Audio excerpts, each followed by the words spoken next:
गांव में रतन नाम का एक बहुत ईमानदार व्यक्ति रहता था। रतन की पत्नी सुनीता गांव के दूसरे घरों में साफ सफाई, झाड़ू पोछा, बर्तन मांजने का काम करती थी। रतन का 10 वर्ष का बेटा बंकू गांव के सरकारी स्कूल में पढ़ता था। एक शाम की बात है, रतन काम से थका हारा अपने घर पर आया ही था कि तभी उसकी पत्नी सुनीता रतन से बोली, मैं आपका ही इंतजार कर रही थी। क्या हुआ? सब कुछ ठीक तो है? आज तुम्हारा चेहरा क्यों उतरा हुआ है?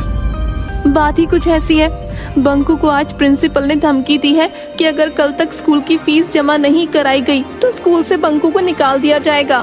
नाम काट देंगे इसका। ऐसे कैसे काट देंगे? ये स्कूल प्रिंसिपल की कोई जागीर थोड़ी ना है। अरे सरकारी स्कूल है। इस बात को तो मैं भी जानती हूँ, लेकिन आप ही बताओ ना, आपने बंकू की फीस कितने महीने से जमा नहीं की? सुनीता की बात सुनकर रतन उदास होकर गहरी सोच में डूबते हुए बोला, बात तो तुम सही कह रही हो। बंकू की फीस हमने पिछले 6 महीने से जमा नहीं की।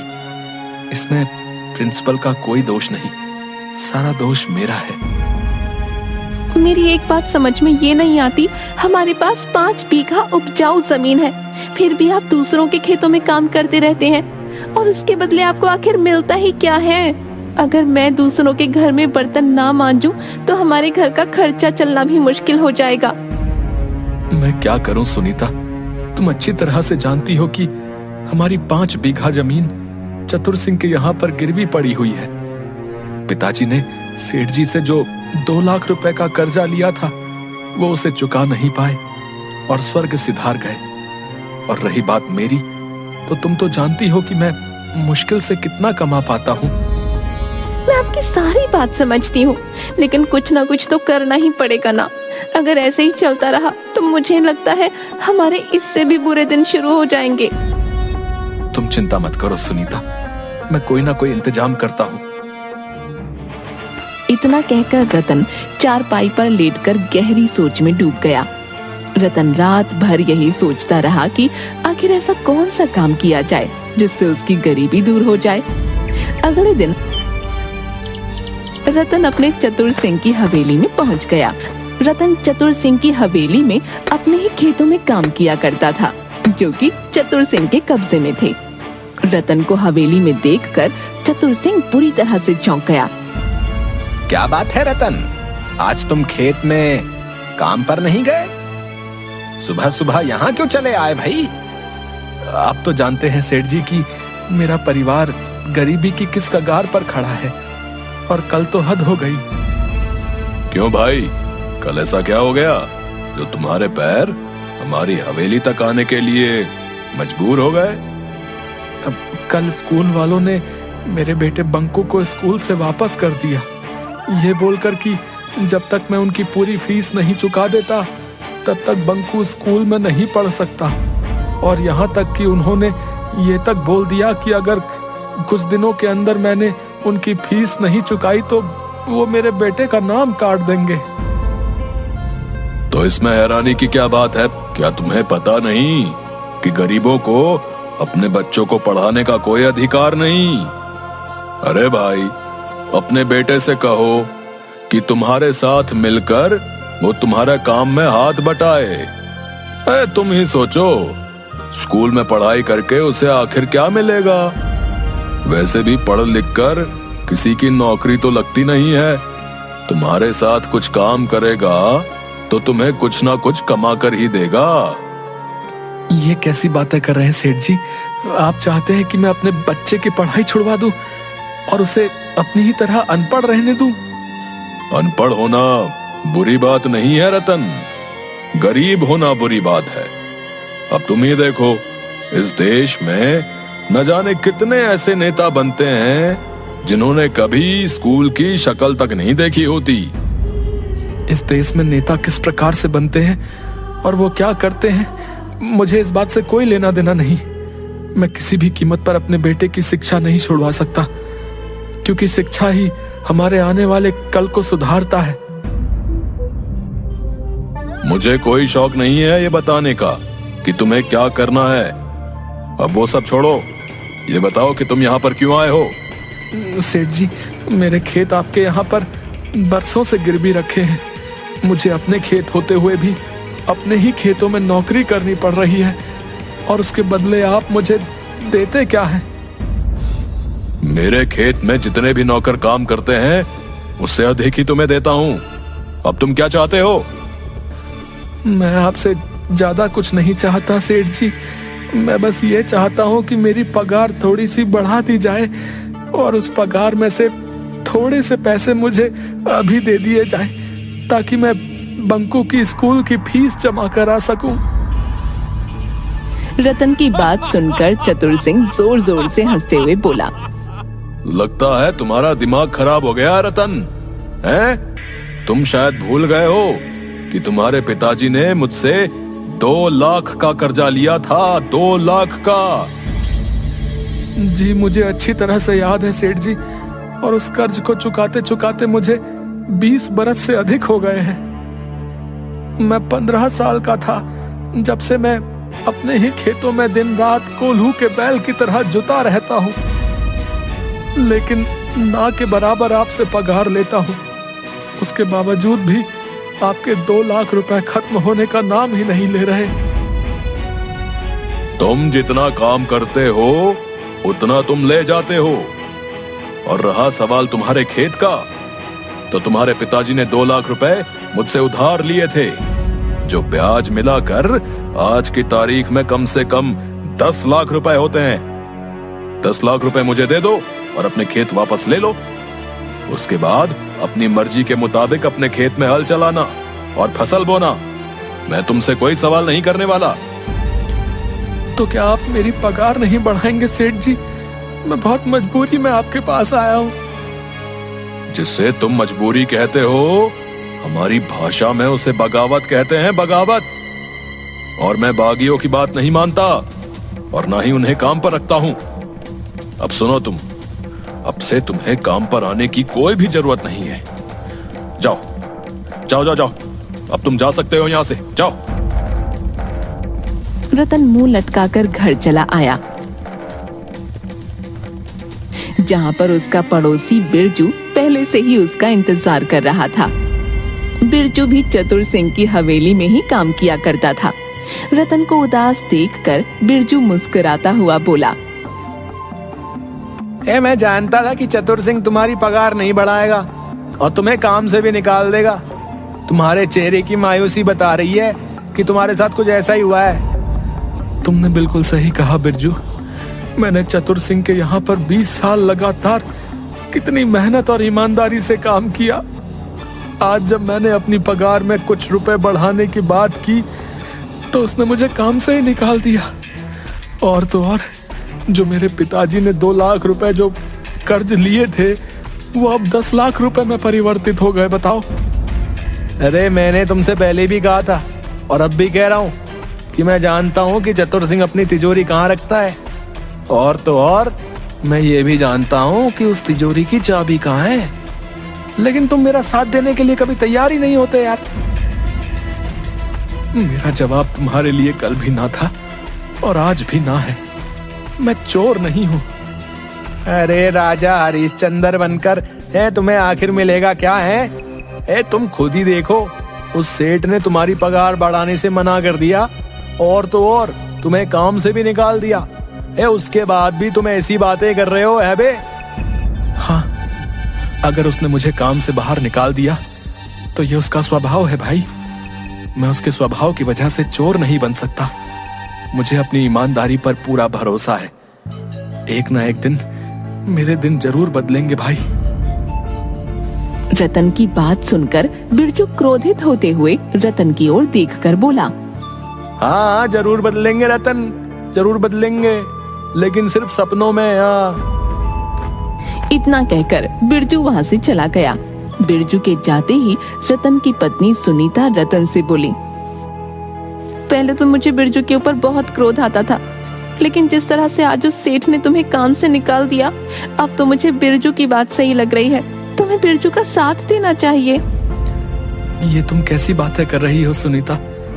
तुम जानती हो, ये बिरजू मुझे चतुर सिंह के घर पर चोरी करने को बोल रहा है। क्या मैं तुम्हें चोर दिखता हूँ? चतुर सिंह एक नंबर का पापी है। पापियों के घर पर चोरी करने में क्या शर्माना।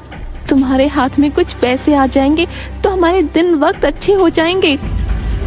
ईश्वर पर भरोसा रखो सुनीता, और याद रखना मैं चोरी नहीं करूंगा। हाँ।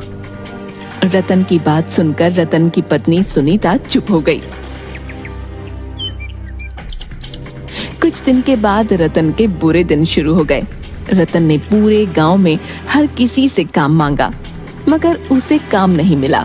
कुछ ही दिनों के बाद उसके घर पर राशन पानी सब कुछ खत्म हो गया। रतन और उसके परिवार की भूखे मरने की नौबत आ गई। एक दिन रतन की पत्नी सुनीता रतन को 3 रुपये देती हुई बोली, ये लीजिए, मेरे पास सिर्फ यही 3 रुपए बचे हैं। 3 रुपए में भला क्या आ जाएगा सुनीता? आपके सेठ की वजह से मुझे भी मेरे मालिक ने काम से निकाल दिया। ये 3 रुपए ही बचे हैं मेरे पास। आपके पास तो आपकी ईमानदारी के अलावा कुछ है ही नहीं। जाइए और शाम के समय खाली हाथ मत आइएगा। रतन उदास होकर अपने घर से चल दिया और एक पेड़ के नीचे बैठकर अपनी गरीबी के बारे में सोचते हुए फूट फूट कर रोने लगा। तभी एक बुजुर्ग व्यक्ति हाथों में लाठी थामे रतन के पास आकर बोले, कौन हो तुम और क्यों रो रहे हो? मैं बहुत परेशान हूँ बाबा। अभी मेरा बातचीत करने का बिल्कुल भी मन नहीं है। अरे, बातचीत करने से मन हल्का हो जाता है बेटा। मुझे अपनी समस्या बताओ, हो सकता है कि मैं तुम्हारी कुछ मदद कर सकूं। रतन रोते हुए अपने घर के सारे हालात उस बुजुर्ग व्यक्ति को बताने लगा। तुम्हारी समस्या का एक हल है मेरे पास। मैं एक ऐसे बाजार के बारे में जानता हूं जो चोर बाजार के नाम से प्रसिद्ध है, जहां पर एक से एक महंगी वस्तु बहुत सस्ते दामों में मिलती है। तुम्हारे 3 रुपए से तुम बहुत कुछ ला सकते हो। लेकिन बाबा, मैं चोरी के सख्त खिलाफ हूँ और आप मुझे चोर बाजार जाने की बोल रहे हैं। बेटा, उसका नाम चोर बाजार है, लेकिन वहां पर चोरी की वस्तुएं नहीं मिलती। ये तो बस एक मुहावरा होता है। उस बुजुर्ग व्यक्ति ने रतन को एक जंगल का पता दिया। लेकिन बाबा, वहां तो घना जंगल है। कुछ खास चोर बाजार अक्सर घने जंगलों में ही लगते हैं बेटा। रतन धीमे धीमे कदमों से उस जंगल की ओर चल दिया। कुछ दूर जाकर उसे एक जंगल में बाजार लगा नजर आया, जहां पर एक से एक आधुनिक वस्तु लेकर पुरानी वस्तुएं तक बिक रही थीं। उस चोर बाजार में खाने पीने की वस्तुओं से लेकर हवाई जहाज तक मौजूद था। ये देखकर रतन की आश्चर्य से आंखें फटी की फटी रह गईं। तभी रतन की नजर दाल चावल की दुकान पर पड़ी। रतन वहां पहुंचते ही झिझकते हुए उस दुकानदार से बोला, भैया, ये आटे की बोरी और दाल की बोरी कितने किलो की है? भैया, ये आटे की बोरी जो है 25 किलो की, और ये दाल की बोरी भी 25 किलो की है। मेरे पास तो केवल 3 रुपए हैं, लेकिन पापा ने कहा था कि यहाँ पर बहुत सस्ती वस्तुएं मिलती हैं।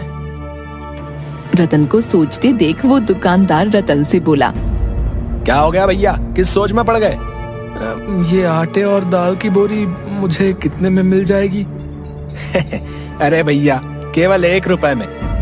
ये सुनकर रतन बुरी तरह से दंग रह गया। कहीं आप मजाक तो नहीं कर रहे? अरे भैया, मुझे लग रहा है कि आप यहाँ पर नए हो। रतन ने उसे 1 रुपया दे दिया और बोरी घर पर उठाकर ले आया। अरे, आपके पास तो कल 3 रुपये थे। क्या आप किसी से पैसे उधार लेकर आए हो क्या? पागल हो गई हो क्या? मुझ जैसे गरीबों को कौन भला पैसे उधार देगा? इतना बोलकर रतन ने सारी बात अपनी पत्नी सुनीता को बता दी।